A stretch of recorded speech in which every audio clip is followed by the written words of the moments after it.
Frères et sœurs, je suis tellement ravi de vous retrouver sincèrement et cette fois-ci pour la vidéo numéro 85. Merci de me suivre.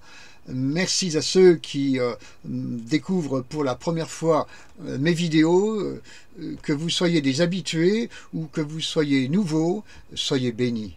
Bénis, bénis au-delà de tout ce que je peux concevoir dans ce domaine-là pour vous. Je vais titrer cette vidéo de la façon suivante, 2 points. La vie et la mort sont au pouvoir de la langue, celui qui l'aime en mangera les fruits.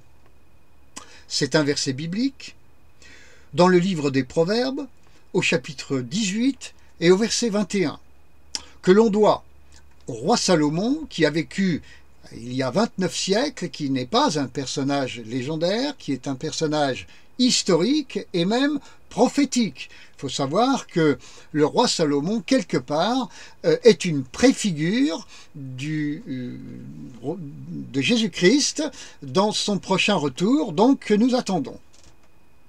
Alors, je vais m'efforcer dans cette vidéo de décrire quelques mauvaises habitudes que nous pouvons avoir à nous chrétiens, qui peuvent être en parole, en acte, et qui donc, mauvaises habitudes, peuvent nous jouer de mauvais tours, voire de très mauvais tours quelquefois, au lieu que nous soyons bénis.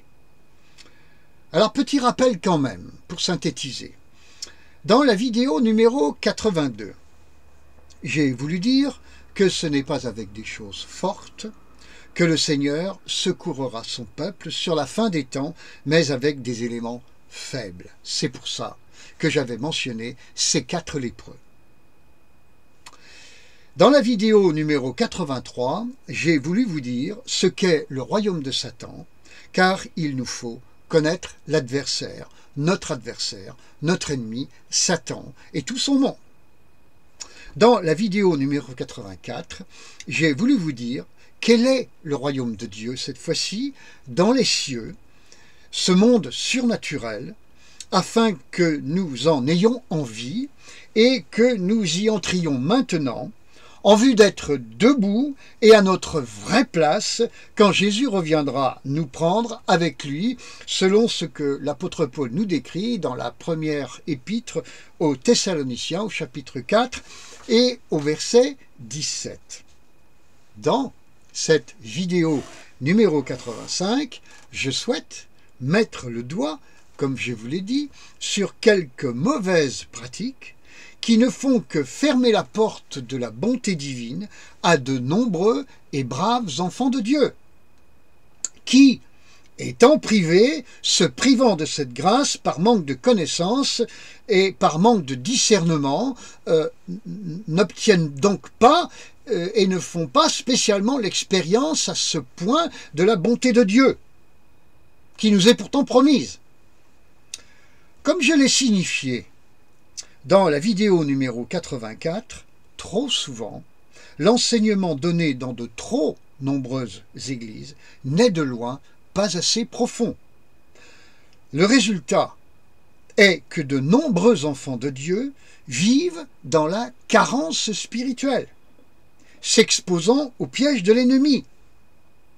Ils vont même, avec l'habitude de regarder ces pièges de l'ennemi comme des vérités venant de Dieu, de sa parole, ils en font des théories bibliques, en réalité pseudo-bibliques. Ils lisent la parole de Dieu, mais de façon tronquée, biaisée. Frères et sœurs, par exemple, le sujet des épreuves dans le monde chrétien. Ah, quel sujet! Beaucoup de braves et sincères enfants de Dieu ont ce mot à la bouche à longueur de journée. Les épreuves. Ou encore un autre mot. Les attaques. Ah, les attaques. Nous sommes attaqués sans cesse. Attention aux attaques. J'ai tellement entendu cela. Au final, frères et sœurs, ils parlent plus des épreuves et des attaques que du Seigneur. Ils craignent plus ces phénomènes qu'ils pensent et confessent la grâce de Dieu. Malheureusement. Ainsi, regardez ces braves chrétiens À quoi ressemble-t-il? À des gens qui rayonnent, qui sont paisibles, ou à des gens tristes? Et quelquefois même, ça peut arriver, des gens peu respirables. Leurs enseignants s'évertuent par exemple à leur expliquer ceci. Je veux parler de cette théorie soi-disant tirée de la Bible. 2 points. À savoir, après son baptême, Jésus fut systématiquement éprouvé. Matthieu, chapitre 4, verset 1. Donc, il en est de même pour chaque enfant de Dieu, fraîchement baptisé. Précisons à ce titre que personne n'est dérangé par le fait que cette épreuve, le plus souvent, touchera la santé de l'intéressé. Ainsi, il faudra s'attendre, frères et sœurs, à tomber malade, ou pour le moins de devoir affronter une difficulté non moins délicate quand vous êtes fraîchement baptisé. En d'autres termes, tu viens de te donner à Dieu, première conséquence, boum, tu es frappé. Frappé, sans oublier de redire que Dieu est amour. Avouons, dans ce registre-là, que pour un jeune chrétien, ces choses ne sont pas forcément toujours faciles à concevoir et à digérer. Alors, frères et sœurs, il est vrai qu'il est écrit, par exemple 2 points, là aussi, tous ceux qui veulent vivre pieusement en Jésus-Christ seront persécutés. Un verset que vous trouverez dans la 2e épître à Timothée au chapitre 3 et au verset 12. Mais persécuter ne signifie pas malade. Nuance. Matthieu, encore une fois, chapitre 4, verset 1. Ce verset nous dit que Jésus fut emmené par l'Esprit dans le désert pour y être tenté par le diable. 2 Timothée 3, 12, encore une fois, que je viens de citer, parle de persécution. Donc, la Bible nous parle de tentation, de persécution, mais nous y ajoutons maladie, accident, catastrophe et toutes sortes de malheurs que notre imagination sait si bien imaginer. En définitive, à ce jeu-là, qui règne sur nous? Le Saint-Esprit qui nous apporte la paix de Jésus? Ou la peur? La superstition? La superstition chez les chrétiens? La superstition est pratiquée, frères et sœurs? Oui. L'incubation de la malédiction? Oui. Qu'ainsi nous attirons sur nous, sur eux, ceux sur qui nous prononçons ces paroles. Bien-aimés, prenons le cas de Paul. Dans Actes chapitre 9, verset 18, il nous est mentionné son baptême, et les versets suivants nous précisent qu'il s'est mis tout de suite à prêcher le Christ. Dans Actes 9, verset 23, ce verset nous signale qu'après un temps assez long, les ennuis commencèrent à venir. Pas tout de suite, mais assez long. Mais autant à Damas, dans Acte 9, versets 24 et 25, qu'à Jérusalem, dans Acte 22, versets 17 et 18, le Seigneur l'avait prévenu des dangers et en conséquence parfaitement gardé. Quant à l'eunuque éthiopien, après son baptême, il est écrit que tout joyeux, il poursuivait son chemin. Acte 10, verset 39. Quant au reste du Nouveau Testament, il ne s'y trouve pas d'exemple qui soulignerait avec force le lien systématique entre baptême et épreuve. Surtout quand celles-ci seraient des maladies, ça ne se trouve nulle part dans le Nouveau Testament ou autre chose spécialement grave. Dans mon cas personnel, petit témoignage, dans mon cas personnel, frères et sœurs, je rends grâce au Seigneur d'avoir échappé à cette espèce de loi pseudo-biblique, pas biblique du tout, et qui ne vient que du menteur. Vous connaissez son nom. Après mon baptême, donc, je suis parti à l'armée en 1975, comme tout jeune homme à cette époque-là. J'ai effectivement, dans les semaines et quelques mois qui ont suivi, connu une épreuve assez mordante, car il s'était agi d'un chagrin de cœur qui m'avait effectivement fait particulièrement mal. Mais le Seigneur avait tout prévu pour que je sois consolé par des parents spirituels rencontrés sur un autre continent de cette terre, dont je garde un souvenir éternel, et qui m'ont appris à consoler à mon tour les blessés de la vie. Ce fut ainsi que, sans que je le sache, Dieu me préparait au pastorat. Alléluia. Ensuite, comme tous les enfants de Dieu, j'ai eu effectivement mon lot d'épreuves, moi aussi. Mais avec le temps et l'expérience, il ne m'a pas échappé que nombre de ces épreuves qui étaient dues à mon ignorance spirituelle, ma méconnaissance de Dieu et de sa parole, m'étaient survenues donc à cause de mon manque de maturité. Peu à peu, j'ai commencé à me méfier également d'un peu de ce qu'on m'enseignait, imitant en cela la méthode des Juifs de Bérée qui vérifiaient chaque jour dans les Écritures si ce qu'on leur disait était exact. Acte 17, verset 11. Ce faisant, j'ai découvert dans la Bible une règle. Avoir en moi la pensée de Christ, que l'apôtre Paul nous demande d'adopter dans Philippiens chapitre 2, verset 5. Par conséquent, refusant la pensée d'une doctrine quelconque, mais fermement ne voulant recevoir que celle du Seigneur et priant à cet effet, j'ai ainsi découvert une seconde règle. Dieu veut que dans la possession de la pensée de Christ, pour peu que je l'aie, je sache la communiquer avec un cœur doux, sans donc agresser personne.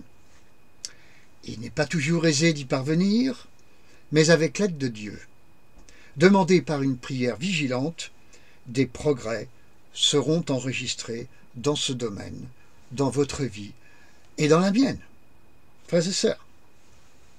De même, si vous vous trouvez au contact de gens se positionnant comme des enseignants qui matraquent ceux qui les écoutent, bien personnellement, je ne demeure guère longtemps dans leur périphérie. J'essaie donc d'avoir un cœur doux, et je recherche ceux qui l'ont. Les autres, je les mets à distance, y compris sur les réseaux sociaux. Et croyez-moi que dans mon historique, j'ai mis pas mal de personnes à distance, dans le registre présentiel, comme sur les réseaux sociaux. Quant à ceux qui n'estiment pas avoir un cœur doux, c'est-à-dire un cœur qui ne cherche pas à tout prix à s'imposer, mais qui veulent progresser avec l'aide du Saint-Esprit, je n'ai pas de problème pour patienter les concernant, sachant que d'autres usent aussi de patience envers moi. Nous sommes tous en chemin. Et c'est si bon de pouvoir dire à un frère, une sœur, « Pardonne-moi, mon frère, ma sœur, désolé, pardonne-moi. » Après la seconde règle, j'en ai même découvert une troisième. Disons une règle ou un constat. Alors les deux premières règles, c'est la pensée de Christ pour la première, la deuxième c'est le cœur doux, et maintenant la troisième, eh bien c'est un constat, 2 points. Il y a les épreuves envoyées par Satan, oui certes. Il y a également les épreuves envoyées par Dieu, oui certes également, et il y a aussi celles qui relèvent de nos inconséquences à nous seuls. Les épreuves que l'on s'inflige, comme je vous l'ai dit, par manque de sagesse, et pour cause de compréhension biaisée de la parole de Dieu, et celles-ci sont sans doute les plus nombreuses. Vous m'entendez ? Si ces épreuves ne survenaient pas dans nos vies, dirait-on, comme certains le font, que la vie chrétienne est un long fleuve de larmes, comme me le déclarait un frère qui, ne me voyant pas abonder avec lui sur cette même longueur d'onde, avait préféré me quitter. Qu'il y ait des épreuves, frères et sœurs, dans notre vie, je le conçois, Bible en main. Que ce scénario dure ainsi toute votre vie, sans jamais aucun changement. C'est là qu'il vous faut aller voir le Seigneur pour lui demander ce qui ne va pas chez vous. Parce que dans ces cas-là, il y a quelque chose qui ne va pas chez vous. En conclusion, frères et sœurs, je crois que Dieu nous éprouve. Oui, effectivement. Et Jérémie, au chapitre 17 et au verset 10, nous dit « Moi l'Éternel, j'éprouve le cœur, je sonde les reins. » Jérémie, chapitre 17, verset 10. Je crois que Satan nous crible. Luc 22, 31. Simon, Simon, Satan vous a réclamé pour vous passer au crible comme le blé. Je crois aussi que nous-mêmes sommes une source d'épreuves de par nos attitudes inappropriées. Les lèvres du juste dirigent beaucoup d'hommes, amen, et les insensés meurent par défaut de raison. Hélas, aussi, ce verset, c'en est un, se trouve dans le livre des Proverbes, au chapitre 10 et au verset 21. Les lèvres du juste dirigent beaucoup d'hommes, et les insensés meurent par défaut de raison. Entendu, mes amis? Si quelqu'un qui m'écoute se trouve malade, ce discours, possiblement, le fâche-t-il? Je pourrais le comprendre. Mais j'ai parlé d'avoir un cœur doux. Le cœur doux accueille. Il laisse l'Esprit de Dieu lui parler. Le cœur doux, frères et sœurs, accepte de faire un chemin. Je connais un cher frère que je vois très régulièrement. Il ne critique jamais personne. Pour parler de quelqu'un, qui ne fait pas ce qu'il faut pour être béni, il dit, : Oh, ce frère est en chemin. Voilà ce qu'il dit. Frères et sœurs, le cœur doux ne crie pas, ne condamne pas, il encourage, il patiente, il confesse devant et derrière la personne qu'elle est en chemin vers Dieu. Amen. Quand je me trouve au contact de ce frère, en silence dans mon cœur, je dis au Seigneur, pardon Seigneur, de ne pas arriver à la cheville de ce cher et si précieux frère. Merci Saint-Esprit de me transformer. Jésus, pour finir cette vidéo, Matthieu chapitre 5 verset 5, nous dit « Heureux les doux, car ils hériteront de la terre. » Là, il ne parle pas d'héritage dans les cieux, mais d'héritage déjà, d'héritage, de bénédiction, dès maintenant, dans cette vie présente sur la terre. Les doux vont hériter de la terre. Est-ce avec un cœur doux que vous écoutez maintenant le message de cette vidéo, que vous l'avez entendu? J'espère que vous ne vous êtes pas rebellés en écoutant ce que je vous disais, mais je vous le répète, je vous resserre la recette, que vous avez écouté ce message avec un cœur doux.